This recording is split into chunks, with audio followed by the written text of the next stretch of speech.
Hello and welcome to Dining with Death, where we discuss infamous cases of death and murder that have an element of food to them, and then we cook the food from the case. I'm Stacey Lee. Let's begin. Today we will be discussing the murder of American actress Dominique Dunne. Dominique was born on November 23, 1959 in Santa Monica, California, to famed crime writer and investigative journalist Dominique Dunne and Ellen Griffin Dunne, a ranching heiress. She attended Harvard Westlake School in Los Angeles, Taft School in Watertown, Connecticut, and Fountain Valley School in Fountain, Colorado. After graduation, she spent a year in Florence, Italy, where she learned Italian and studied acting at Milton Katsela's workshop, where she appeared in various stage productions. Her first major role was in the 1979 film Diary of a Teenage Hitchhiker. She then got supporting roles in episodes of popular 1980s television series such as Lou Grant, Heart to Heart, and Fame. Well, I'm going to age myself here, but Heart to Heart was the best. Dominique also had a recurring role on the television series Breaking Away. In 1981, she was cast in her first feature film, Poltergeist. Dunne portrayed Dana Freeling, the teenage daughter of a couple whose family is terrorized by malevolent ghosts. The film was produced by Steven Spielberg and directed by Tobe Hooper and opened on June 4, 1982. The movie went on to gross more than $70 million. Back in the day, Poltergeist was really the scariest movie that most people had seen, maybe outside of The Exorcist and Chainsaw Massacre. It was really, really scary back then. This would sadly be Dominique's only theatrical release before her murder. She did appear on the premiere episode of Chips. Oh, Chips was amazing. And the 1982 television film, The Shadow Riders. Shortly before her death, Dunne was cast as Robin Maxwell in the miniseries V. She died during filming, and her role was recast with actress Blair Tefkin. An episode of Hill Street Blues aired after her death, in which she plays a teenaged mother who was a victim of parental abuse. The episode is dedicated to her. Dominique Dunne met John Thomas Sweeney, who was a sous chef at the restaurant Ma Maison, at a party in 1981. After only a few weeks of dating, they moved in together to a one-bedroom house on Rangeley Avenue in West Hollywood. The relationship quickly deteriorated because of Sweeney's possessiveness and jealousy. The couple fought frequently, and Sweeney began physically abusing Dunne. After one fight, she fled to her mother's house, showing up with large bald spots on her head where Sweeney had ripped out handfuls of her hair.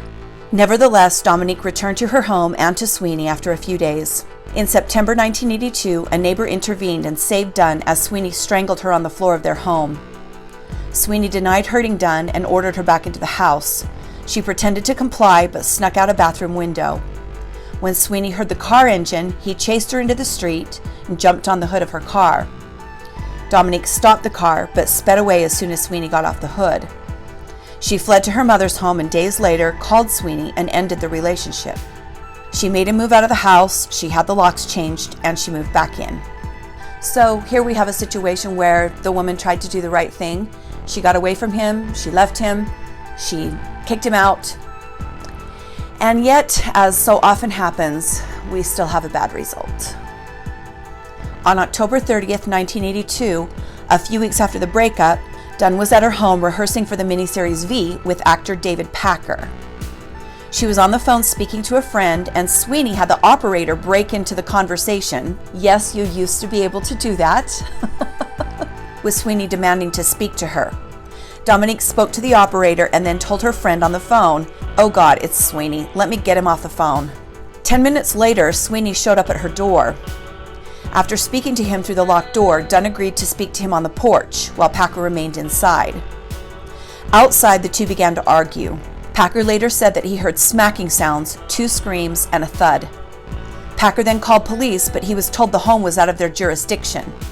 That must have been one of the, now when you call 911, that's all, routed to the right place. But, just to be told, "I'm sorry, we're not coming." Packer then phoned a friend and told him that if he was later found dead, John Sweeney was the killer.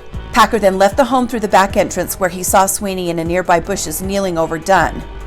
Okay, I have questions. Let me put on my judgy pants. Mr. Packer, why didn't you do something? Sweeney saw Packer coming out of the house and told him to call the police. When police arrived, I have more questions. Why did the police come this time and not the first time? Sweeney met them in the driveway with his hands in the air and stated, "I killed my girlfriend and I tried to kill myself." He said he couldn't remember what happened after their argument and only recalled being on top of her with his hands around her throat. Dominique Dunne was transported to Cedars-Sinai Medical Center in Los Angeles, where she was placed on life support because her heart had stopped. She never regained consciousness. Over the following days, doctors performed brain scans that showed she had no brain activity due to oxygen deprivation. On November 4th, 19 days before her 23rd birthday, her parents removed her from life support, and she died later that day. John Sweeney was charged with first-degree murder, to which he pleaded not guilty. He was later charged with assault with intent to do bodily harm when he admitted during a preliminary trial to the altercation that occurred in September 1982, with the neighbor intervening. He denied intentionally killing Dunne, saying he was only trying to prevent her from leaving the home. Sweeney's trial began in August 1983. He took the stand in his own defense and stated he had no intention of killing Dunne, that they had reconciled and he was going to move back in until she abruptly changed her mind. You hear the language that these people use and the narrative that they try to tell. I tried to stop her from leaving the house. I didn't do it intentionally. She told me she wanted me back and then she changed her mind. We talk about red flags all the time. Big red flags. He said as they were talking, he just, quote, exploded and lunged at her, end quote. He claimed to have no further recollection. He claims that he then tried to give Dunne CPR, which caused her to vomit. He claims he then vomited and ran into the house, swallowed 2 bottles of pills, and laid down beside her to die. And I'm sorry, judgy pants are back on. Where is the actor this whole time? Sweeney's running back and forth in between the house and the yard. He's in the bathroom, he's getting pills, he's throwing up, and this actor's just in the house listening to the slaps and the screams and the thuds? I mean, okay, I'll take my judgy pants back off for a minute, but I still have questions. Sweeney's words at the scene were used against him in court, as Deputy Frank DeMillo testified that Sweeney had said, "Man, I blew it. I killed her. I didn't think I choked her that hard, but I don't know. I just kept on choking her. I just lost my temper and blew it again." The medical examiner testified that Dominique had been strangled for at least 3 minutes. Police dismissed the heat of passion defense, saying 3 minutes was plenty of time to stop the attack. Ex-girlfriends of Sweeney's were called to the stand to testify as to his history of violent behavior. Several of them had been hospitalized on more than one occasion. As one of the women sat and testified, Sweeney jumped from his chair, ran towards a door, and had to be subdued and handcuffed to a chair. On September 21st, 1983, after 8 days of deliberation, you might ask why we're deliberating 8 days on this cut and dried case? Just wait, it gets a lot worse. John Sweeney was acquitted of second-degree murder, but found guilty of the lesser charge of voluntary manslaughter. What? Dunne's family was outraged by the verdict. After the judge said justice had been served, Dominique Dunne yelled, "Not for our family, Judge Katz." On November 7th, 1983, Sweeney was sentenced to 6 years in prison for manslaughter, the maximum sentence he could have received, plus 6 months for the assault charge. He beat this girl. He strangled her to death on the front lawn of her home. He had his hands up in the air and told police he did it, and he gets acquitted of murder, sent away for manslaughter, and gets 6 years. John Sweeney was released on parole in September 1986 after having served just 3 years, 7 months of his 6.5-year sentence. It just gets worse and worse and worse. When he was released, John Sweeney went into hiding, and this is the only known picture of him in recent years. Let's talk a little about Ma Maison, which is so intertwined with the case of Dominique Dunne that some credit her murder as being the cause of its downfall. Ma Maison, where John Sweeney worked for many years as a sous chef, was the brainchild of Patrick Terrell, a Parisian who convinced backers like Gene Kelly to help him open this restaurant. In 1973, on a rather then rundown street named Melrose Avenue, Ma Maison opened its doors and very quickly rose to become a magnet for the Hollywood elite. The Ma Maison experience was all Hollywood glamour, with Rolls Royces and Bentleys parked out front and complimentary Kiers for each guest. It wasn't dimly lit and stuffy like other restaurants of the day. Instead, AstroTurf lined the patio. The menus were designed by David Hockney, and the cuisine was light and fresh. The most important event that took place at Ma Maison was the addition in 1975 of a young Austrian chef named Wolfgang Puck. You might have heard of him. Puck and owner Terrell had a love of farm-to-table food before farm-to-table was even a thing. The patio was packed with the likes of Jack Nicholson, Fred Astaire, Burt Reynolds, Marlon Brando, Rod Stewart, Stevie Wonder, Elton John, and Ringo Starr. It became famous for its drunk lunches where debauchery ensued. The caliber of food was second to none. California cuisine was the focus with dishes like salmon fumé, warm lobster salad, and lamb tenderloin with Roquefort sauce. And for those of you that have a culinary background, Ma Maison is thought to be the birthplace of the tiny baby vegetables that were so popular all through the late 80s and into the early 90s. Some of you won't remember, but some of us do. In 1981, Wolfgang Puck left to open a little restaurant called Spago. Maybe you've heard of that too. When John Sweeney murdered Dominique Dunne, owner Patrick Terrell faced harsh criticism from loyalists that were appalled he still supported Sweeney. There are many accounts of people taking Terrell aside to discuss how badly his business was being damaged by his continuing support of a murderer, but for whatever reason, Terrell refused to listen. After loyal customers began to fade away, the restaurant closed in 1985. Even with its lackluster end, the influence Ma Maison had on the Los Angeles culinary scene cannot be discounted.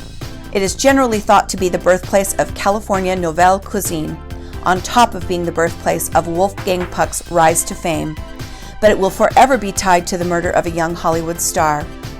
Well, there were a lot of things I could choose from off of this incredible menu to make, but I chose to make what I would probably order if I went there, which is the warm lobster salad. So stay with me as we make a popular menu item from Ma Maison, the famous Los Angeles eatery that employed the murderer of Dominique Dunne. Today, as we go dining with death. We are ready to cook, and we're going to make warm lobster salad right now. I've got 6 small lobster tails here. 4 of them I'm going to use for the salad, and then the other 2 I need for stock, but just the shells. So I'm going to take the meat out of those so I can get at the shells, and then I will use the meat for something else. Just give them a clip down the middle. Right before I filmed this, I dropped my kitchen shears, so I'm using regular scissors, but they worked. And I just take my thumbs and kind of separate the membrane from the shell, and you get the meat there and the shell on the other side. I like to steam my lobster tails. I feel like it's a gentler cook than boiling them, and so I've just got a double boiler here with some boiling water in the bottom, and that steam will cook those tails really nicely. You just want to cook them barely to about 140 degrees, and then as soon as they're done, give them a shock in ice water. They are going back into the oven. To get the meat out, you're just going to take those scissors and run them down the back of the tail and kind of pop that, squeeze that, and then just gently peel back the underneath side. If you need to cut that membrane, you can, and kind of use your thumbs to separate the meat from the shell, and it will eventually pop right out. There you go. We're going to put all 4 of these tails in a plastic bag. They're going to go in the fridge to cool while we do the rest of the work. Let's prep our vegetables for the stock. I'm going to use about half of this small bulb of fennel. Fennel and lobster are great together, but it is quite a strong flavor, so you don't need a lot. I'm going to mince 3 cloves of garlic and get those ready to go in. And then I've got 3 really nice shallots here. Just give those a quick cleaning and a thin slice. It seems like a lot of shallots, but this recipe needs it. They'll give us some great flavor. And there we've got our vegetables prepped for the stock. The first thing that we need to do is make lobster stock. It's going to become part of the sauce that goes on the lobster, and it's also going to be whisked into the vinaigrette to dress the greens with. I've got 3 tablespoons of corn oil here. We're going to get that hot in the bottom of the pan. I reserved a couple of our lobster tails, so they're uncooked. They're still full of ocean water and all that good sea stuff, and we're going to put those in the corn oil and kind of let them sear to the bottom of the pan so they create a little bit of a fond on the bottom of the pan.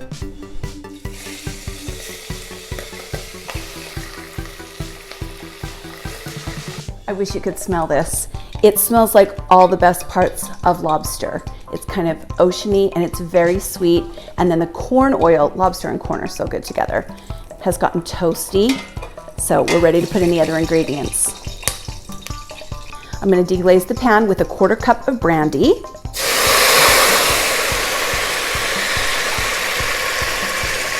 And now we're gonna add the vegetables we chopped earlier, the garlic, the shallots, and the fennel. This is 2 tablespoons of tomato paste. Let's give that a good stir. Make sure everything's coated in that oil. We're gonna cook this about 3 minutes until the vegetables have had a chance to soften and pick up some of the flavors of the oil. It's smelling very lobster bisque-ish.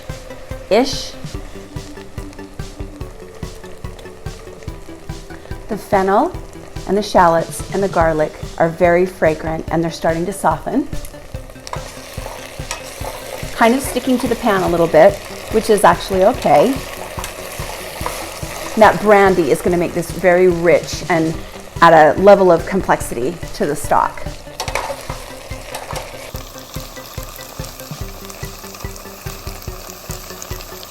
Okay, now that everything's toasty and soft and fragrant, we're going to add 4 cups of water.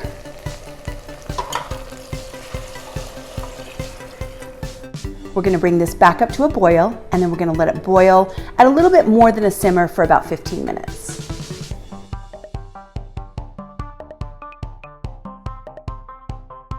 Our lobster stock has been boiling for about 15 minutes. It's all infused with all kinds of good stuff. So we're going to strain it, pressing the solids down into the fine mesh sieve until we get all those flavors extracted, and then we're going to discard the solids.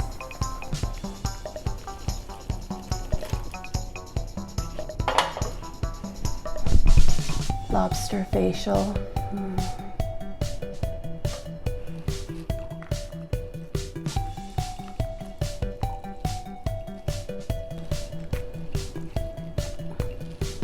Really press on those vegetables, the fennel, the shallots, and the garlic.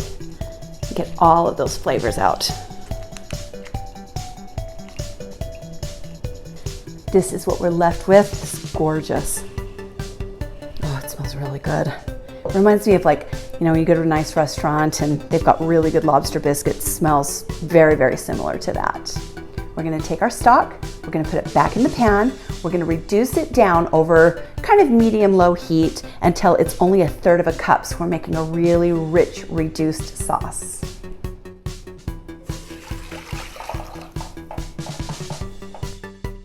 Let it come back up to a boil and simmer it, and just kind of watch it as it goes down the sides of the pan and gets thicker and richer and more infused with flavor.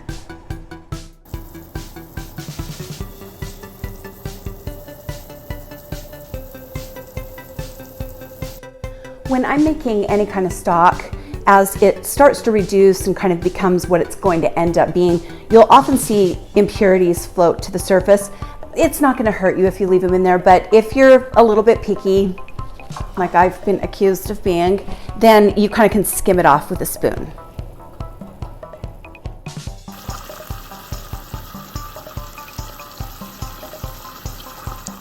The lobster stock has reduced down to just a very thin layer on the bottom of the pan, and we're going to take it and pour it into a bowl, let it cool just a little bit, and it's going to serve 2 purposes in our salad.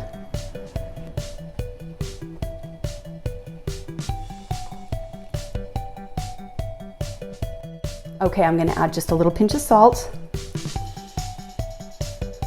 It's very rich and it's very intense. I just want to salt it a little bit. You can always put more in. You can't take it out. Give it a taste with my finger because I'm not cooking for anyone else. Yeah, that's better to me. That little bit of salt just brings all of the other flavors right up. I've got my gorgeous poached lobster tails out of the refrigerator right here. I'm going to spray a pan with a little bit of pan coat to prevent sticking. Okay, why did I leave the red on some and not on the others? It's just a personal preference. Sometimes that red stuff, while it looks very lobster-ish, can be a little bit chewy for my taste. So when I make a lobster dish, something like this, whether it's lobster salad or whether it's lobster salad that's cold to go onto like a lobster roll, I kind of do half and half. Oh, the oven's ready. I've got a gorgeous, gigantic bowl of mesclun, mixed greens. This is baby spinach, different kinds of lettuces. There's a purple leaf lettuce. I think there's a little bit of arugula in here. And We're gonna pre-dress this before we dress our salad. You hear people talk about layering flavors. That means kind of treating all of the ingredients that go into the final dish as if they're almost their own little mini dish, making sure they're well seasoned, making sure they're taken care of nicely. Then when you put everything together, the final product is wonderful. So I'm gonna give these greens a drizzle of lemon juice, kind of tossing it as I go. And this isn't the dressing. This is just kind of a pre-treatment. That lemon juice is gonna make it so bright and fresh. And you know, lemon with seafood, I mean, come on. I'm gonna take a few very finely minced shallots and just kind of sprinkle them over the greens. Another layer of flavor. Let's take this gorgeous sauce and spoon it over these beautiful little lobster tails.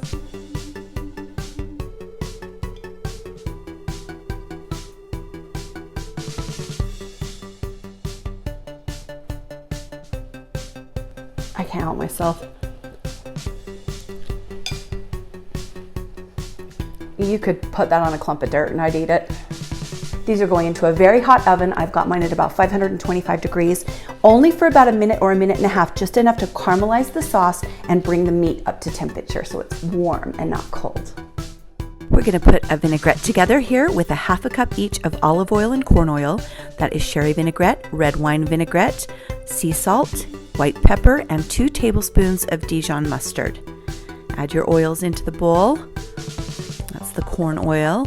And then that is the red wine vinaigrette, the sherry vinaigrette, the mustard, the salt, and a couple of nice pinches of white pepper. And then you're going to give that a good whisk until everything emulsifies, and it makes a really nice vinaigrette for our salad.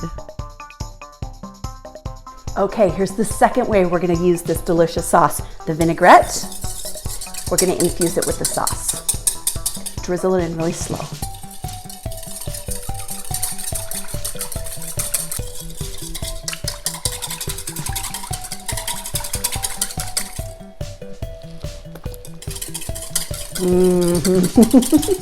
Okay, look at this gorgeous lobster out of the oven. The oven was so hot it made my pan curl up a little. Look at these beautiful little things. I'm gonna leave them in nice big chunks because it's lobster. You don't want to mince it up or chop it up. You just want those big luxurious pieces. So I'm just gonna maybe slice these down the center and then maybe give them 2 chops.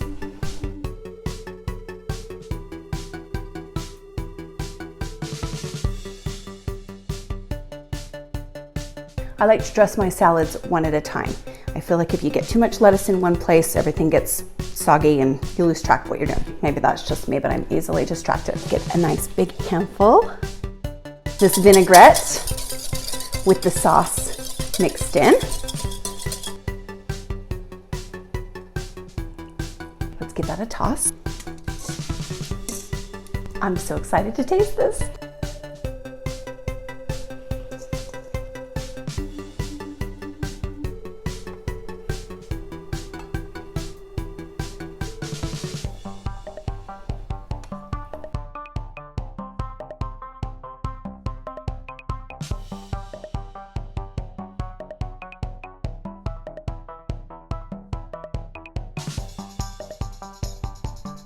Look how beautiful this is. I wish you could smell it.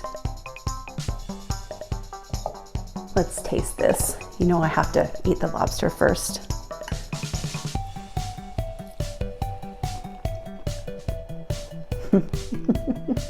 You get the garlic almost immediately.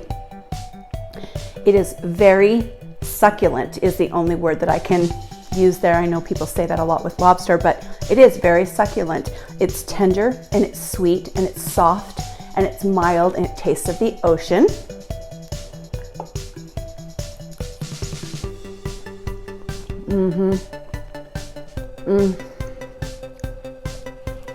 Wow. Yeah, it's really good. I'm gonna force myself to eat some lettuce, but I have a feeling it's gonna be really good with that vinaigrette.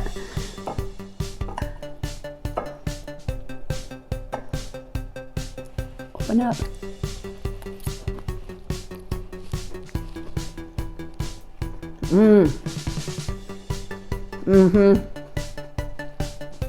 That vinaigrette's a keeper. And the fresh shallots and lemon juice, just that little extra tiny little touch changes the whole salad. It goes from just a salad with a vinaigrette to something that's got a little bit extra going on.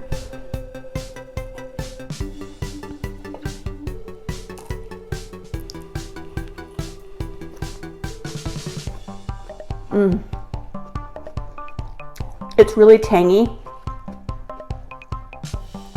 and really bright.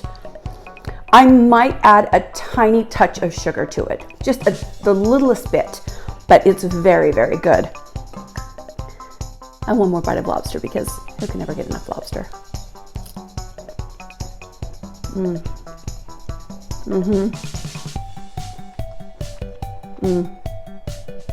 Yeah, it's great. Thank you for joining me today as we talked about the murder of Dominique Dunne and the person who committed it, John Sweeney, from Ma Maison in Los Angeles.